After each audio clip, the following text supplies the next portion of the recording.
ఇటీవలే పెళ్లి చేసుకున్న సౌత్ హీరోయిన్ రకుల్ ప్రీత్ సింగ్ భర్త జాకీ బగ్నాని వందల కోట్ల అప్పుల ఊబిలో కూరుకుపోయారు. పని చేసినందుకు జీతం చెల్లించలేదు అంటూ జాకీ ప్రొడక్షన్ హౌస్ లో పనిచేసిన వ్యక్తులు సోషల్ మీడియాకెక్కారు. ఇక కొత్త పెళ్లి కూతురు రకుల్కు ఈ విషయం తెలియక షాక్ కు గురైంది అనే రూమర్లు మరోవైపు చక్కర్లు కొడుతున్నాయి. మరి జాకీ అప్పులను తీర్చడానికి ఏం చేస్తాడు అనే విషయంపై ఓ లుక్కేద్దాం పదండి. రకుల్ ప్రీత్ సింగ్ ఈ ఏడాది ఫిబ్రవరి 21న బాలీవుడ్ నిర్మాత నటుడు జాకీ బగ్నానిని వివాహం చేసుకున్నారు. హిందీ చిత్ర పరిశ్రమలో పెద్ద నిర్మాతగా మారిన జాకీ బగ్నానిని ప్రేమించి పెళ్లాడిన రకుల్ ప్రీత్ సింగ్ జీవితం ఇక సెటిల్ అయినట్లే అని అందరూ అనుకున్నారు. అయితే ఇప్పుడు ఆమె కుటుంబం కష్టాల్లో కూరుకుపోయింది. రకుల్ భర్తపై 250 కోట్ల రూపాయల అప్పుల భారం పడింది. జాకీ బగ్నాని తన ఆస్తిని అమ్మేసినట్లుగా సమాచారం. జాకీ బగ్నానికి పూజా ఎంటర్టైన్మెంట్ అనే నిర్మాణ సంస్థ ఉంది. ఈ మధ్య కాలంలో ఈ సంస్థ నిర్మించిన సినిమాలన్నీ ఘోర పరాజయం పాలయ్యాయి. ఈ ఏడాది తెరకెక్కిన బడే మియా చోటే మియా సినిమాలో కూడా ఈ సంస్థ పెట్టుబడి పెట్టింది.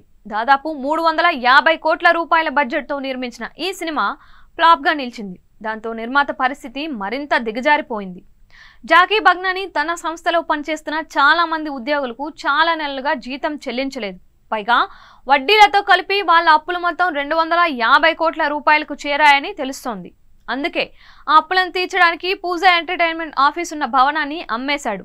7 అంతస్తులతో ఉన్న ఈ బిల్డింగ్ ను ఓ బిల్డర్ కొన్నారని, భవనాన్ని కూల్చివేసి అదే స్థలంలో అపార్ట్మెంట్ నిర్మిస్తారని అంటున్నారు. పూజా ఎంటర్టైన్మెంట్ భారీ నష్టాలను చవి చూడడంతో 80% మంది కార్మికులను ఇంటికి పంపించారు. దాదాపుగా ఎవరికీ డబ్బులు ఇవ్వలేదని చెబుతున్నారు. కాబట్టి కొంతమంది కోపంగా ఉన్న వ్యక్తులు ఈ సంస్థ నిర్మాతలు జాకీ బగ్నాని, వాషు బగ్నానిపై సోషల్ మీడియాలో ఆగ్రహం వ్యక్తం చేశారు. ఈ కారణంగా నటి రకుల్ ప్రీత్ సింగ్ జీవితం పెళ్లైన కొత్తలోనే కష్టాల్లో పడింది. బగ్నాని తీవ్ర ఆర్థిక సంక్షోభంలో కూరుకుపోయిన సుమారు 2 సంవత్సరాల పోరాటం తరువాత ఈ నిర్ణయం తీసుకున్నట్లు చెబుతున్నారు.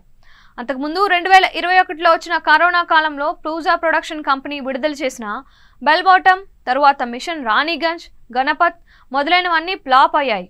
అప్పుడు మొదలైన అప్పుల బాధ ఇప్పుడు తమ ఆస్తులను అమ్ముకునేదాకా తీసుకువచ్చింది. ఈ విషయం తెలిసిన రకుల్ ఫ్యాన్స్ పాపం రకుల్ పెళ్ళై 6 నెలలు కూడా పూర్తి కాకముందే ఇంత కష్టాల్లో పడిందా అంటున్నారు.